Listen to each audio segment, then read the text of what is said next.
I am Major General Nathaniel P. Banks. I'm commander of the volunteers, and I was the commander of the Department of the Gulf of Mexico. But there's a lot more that leads up to that fact. I was raised outside of Boston, Massachusetts, in a small town of Waltham. My family did not have a lot of money, so most of my education I pursued on my own. At an early age, I became interested in the theater. I performed.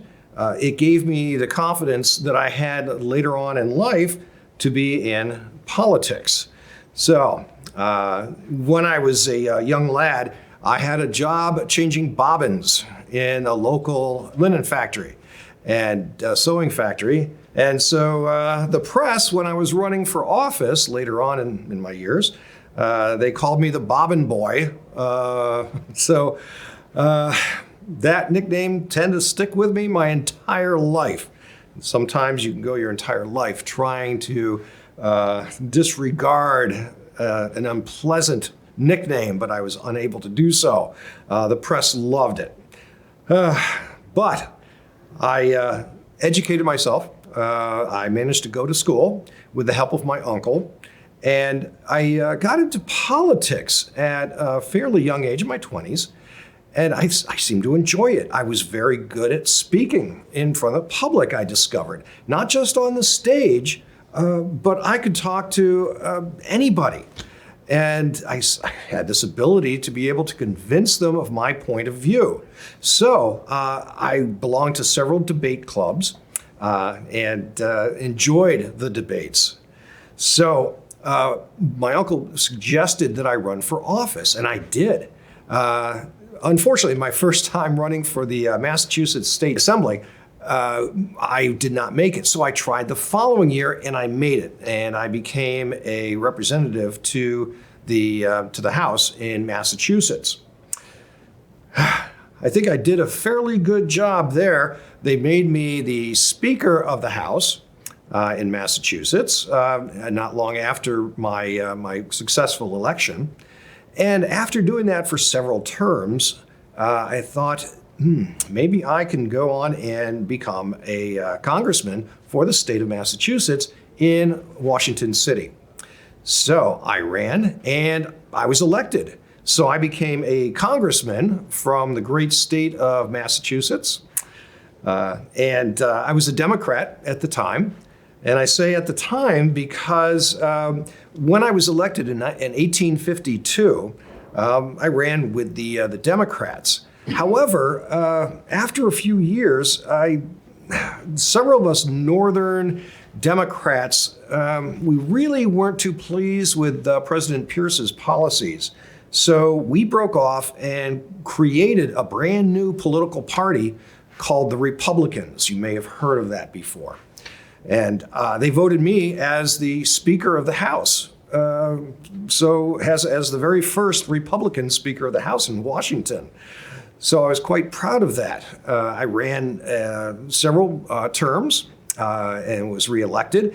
And I thought, I could quite possibly run for president. I had the backing. I had the orator skills. So I decided, maybe I should run for governor of Massachusetts. And so I did. In fact, I ran against an individual, Benjamin Butler, who I will bring up his name later.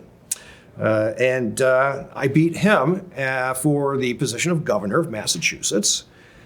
And I held the office for 3 years. And then I got on the primary ticket for the Republican candidacy for the presidential election in 1860. My friend Abraham Lincoln, well, if you know your United States history, you'll know that Abraham got the nomination and he ran and won the presidency. I decided to take a little time off from politics. I was very disappointed I did not get the presidency, but I was quite happy for my friend Abraham. The Illinois Railroad Company offered me a position to run their operations out in Chicago. So in 1860, late 1860, I went out to Chicago. Now, it was there that the war between the states began. Now, Abraham Lincoln, now president, he realized that we were short generals. He realized that a third of all the West Point generals had gone to the South. And there was a need for men of my caliber, and I don't mean to brag, but being a congressman and a governor put me in a position where he could use me to reach back to Massachusetts and get recruits and get money and support for this war that had just started. So he offered me a position as a major general in the Northern Army, the Union Army. I accepted. I thought this might be a great opportunity to improve my reputation even more, come back as a war hero, and then I could rerun for president. So I accepted the position in May of 1861, and my first assignment was as the commander of the Department of Annapolis. Now, you'll have to understand that at that point in time, in 1861, there were secession riots going on in the state of Maryland. And so he put me down in Annapolis, and so I was able to position Union supporters into key political positions in the state.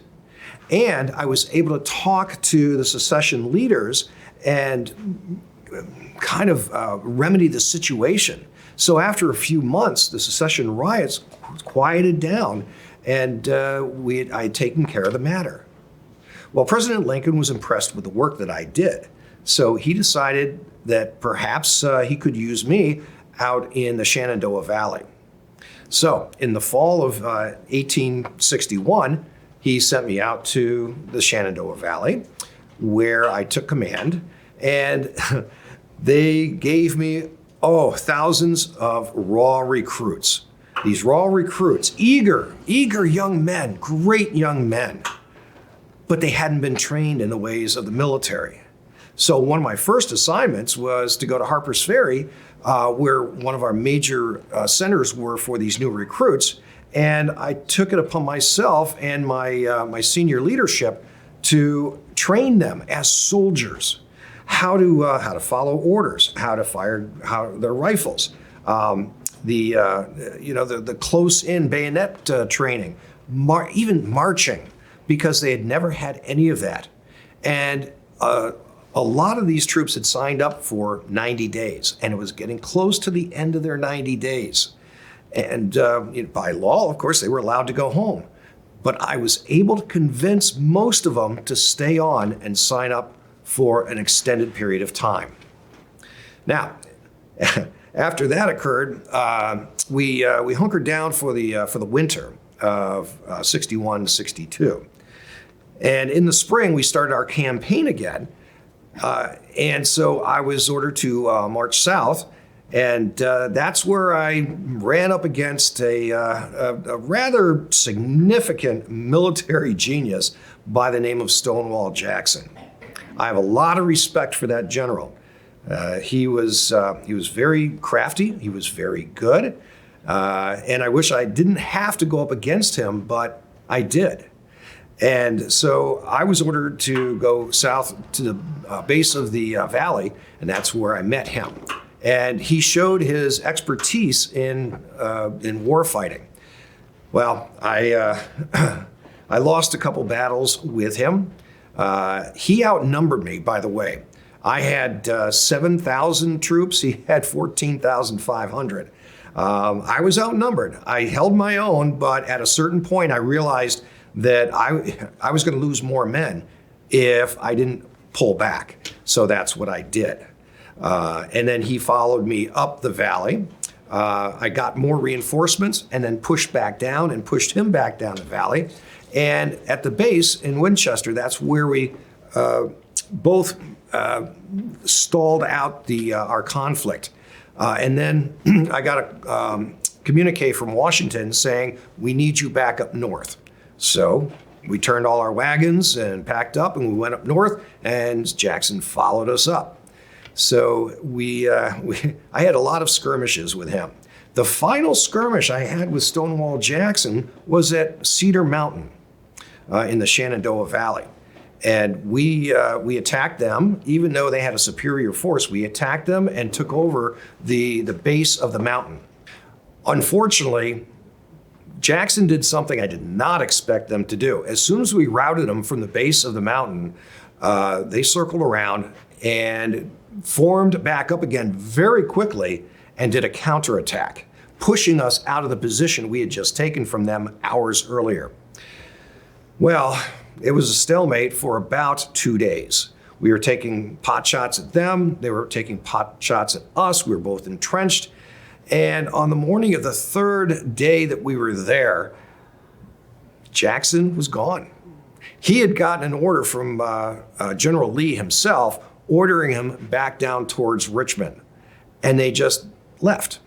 Now, because I didn't lose, the northern newspapers hailed me as a hero. Because Jackson didn't lose, the southern papers heralded him as a hero. So I came back to Washington City at the end of the summer of '62 with a lot of support behind me. Now, I had an accident where I was kicked by a horse, so I was recovering in Washington City. But while I was there, General Halleck had replaced McClellan at that point. So Halleck decided and convinced Lincoln that I should go down to the Gulf of Mexico and be the commander down there, replacing Major General Benjamin Butler. So they sent me to New York City, where I amassed a lot of cargo, and I recruited more men. And finally, in December of '62, we sent our armada all the way down to New Orleans.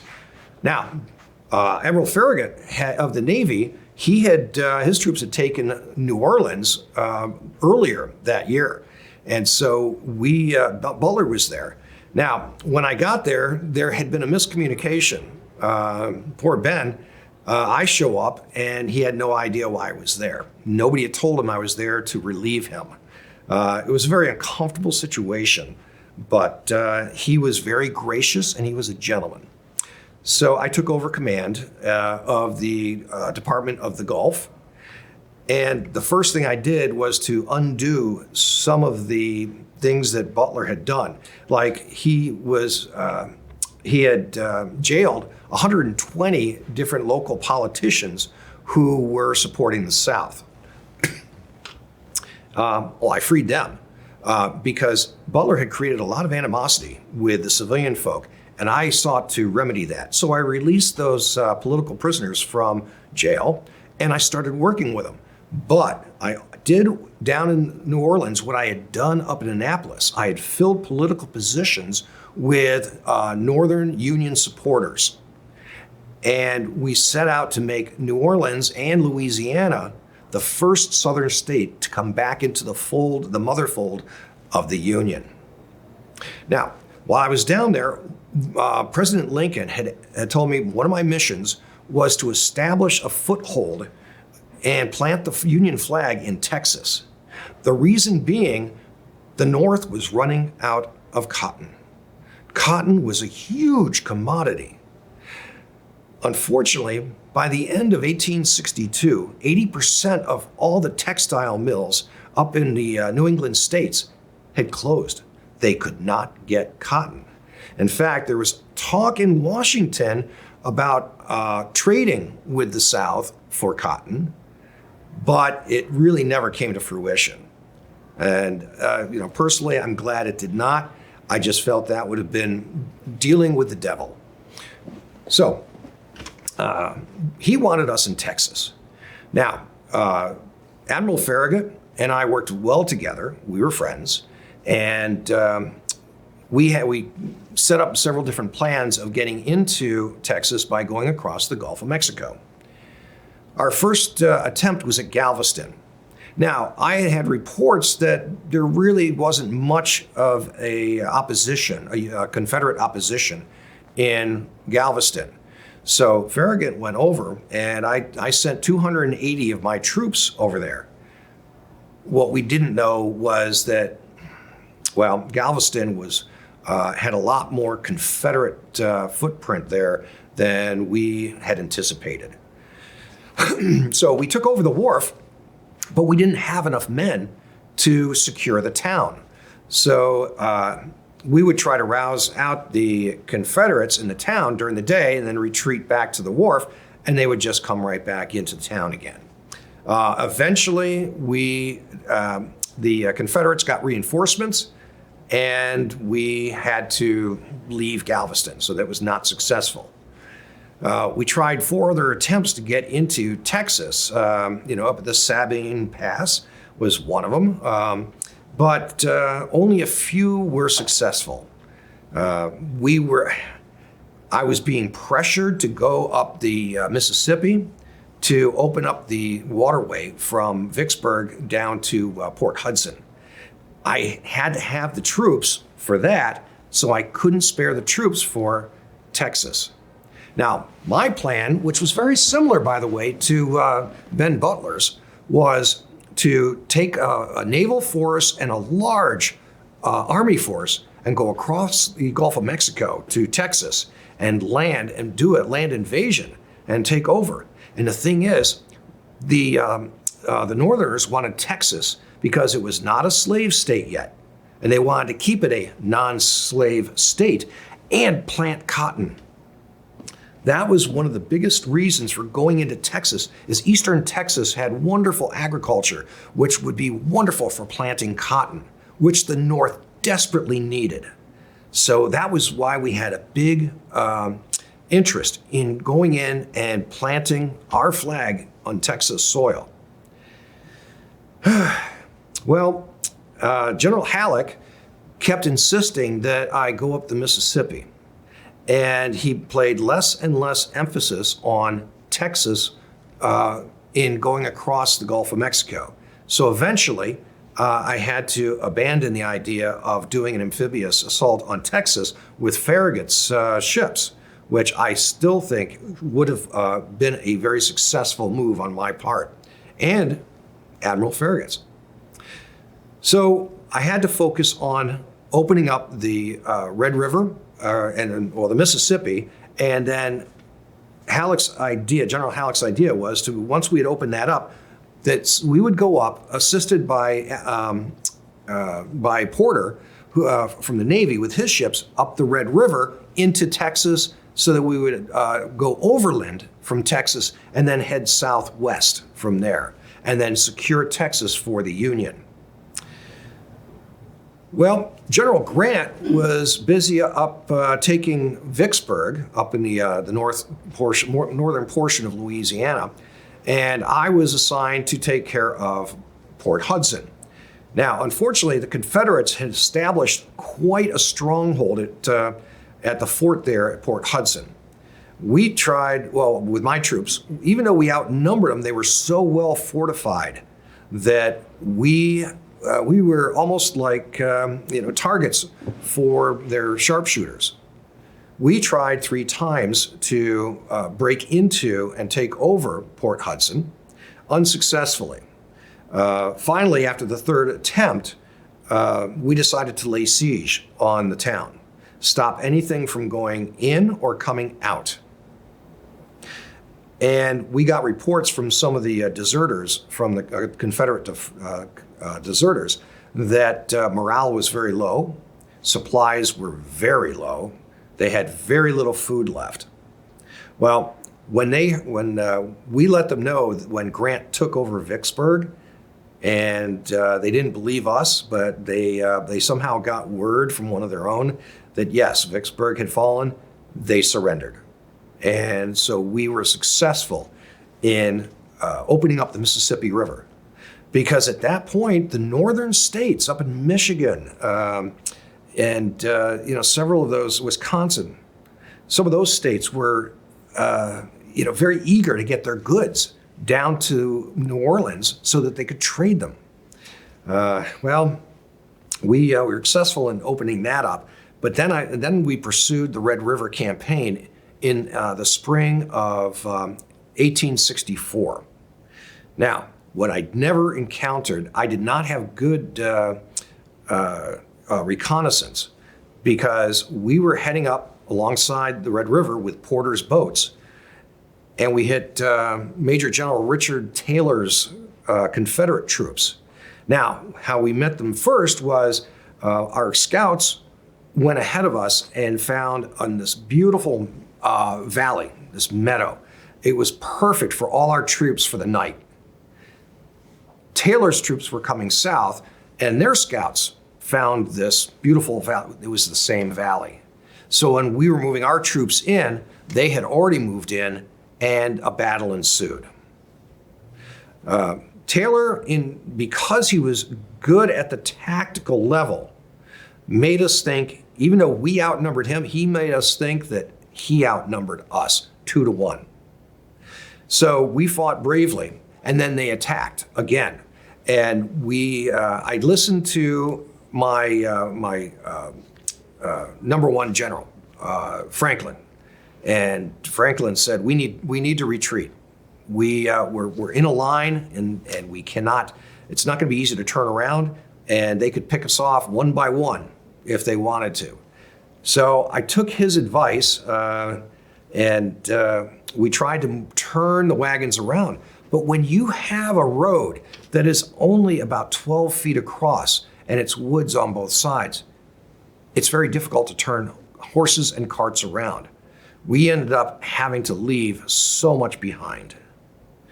And then once we got further south, we discovered that because it was the driest winter in history, there wasn't enough water to get Porter's boats back down the river.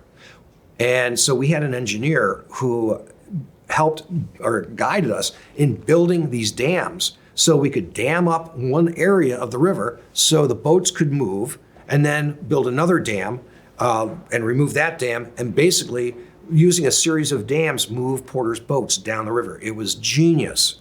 I wish we had not had to do that, but I was fearing for the safety and the lives of my men. When we got back to New Orleans, well, I had the reputation of having failed the Red River campaign. I was relieved of my military command, and General Canby came in and took charge. I was still commander of the Gulf of Mexico, but Canby was in charge of all troops. I was allowed to stay down there, and so I did what I did best. I helped Louisiana write their new state constitution. I'm the one, and it served as a template for all the other southern states when they came into the fold. So I stayed there in that position from 64 through to 65. I finally left my rank behind in August of 1865, and my hopes for the White House were dashed. I was not going to be able to run for president because I had failed the Red River campaign. So I went home and I ran for Congress again, and I held the position as representative from Massachusetts for 3 terms. I ran for another term, did not make it. I became a state senator. I was a U.S. Marshal for a short period of time. And finally, I retired. My mental health was ailing, and I passed away in 1894 at the age of 78 years old. Thank you for listening.